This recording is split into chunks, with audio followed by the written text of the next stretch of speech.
5.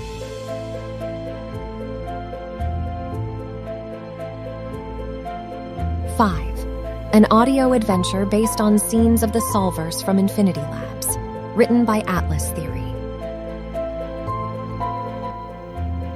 These were your youth, Sigrid.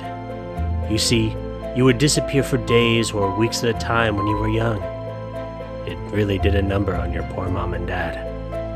No one could explain why or how you would do it, but after every disappearance you'd come back, happy, healthy, as if nothing had ever happened.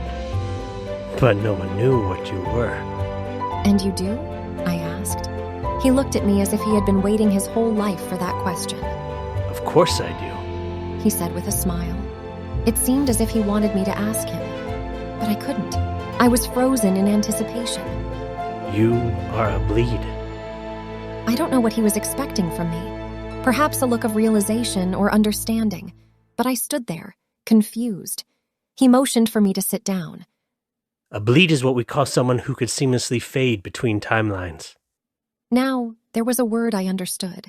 I remember my family telling me stories about the timelines, multiple planes of existence. But can't many travel between timelines? I asked. Yes, but it takes an immense knowledge of Nova. But you can do it effortlessly. We've ever only known a few who could do this. They are anomalies. Only one being born within a single timeline. And you were born here, in 5. I sat there in shock. I wasn't fully able to process what I was hearing. Everything started to swirl in my mind. I was an anomaly?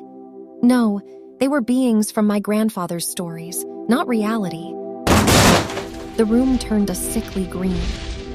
I remember thinking that it must have been because of my confusion, but then my body was flung across the room.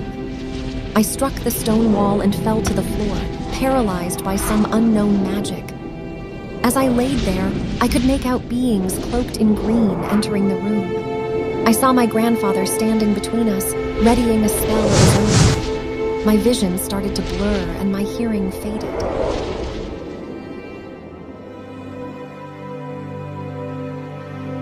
The day my grandfather died, I learned 2 things. The first was that I was an anomaly and destined for something great. The second was that I was not alone. For the last thing I saw before I blacked out was a man in a red cloak defending me from the invaders. He whispered a promise to me: "We will always protect you, and the world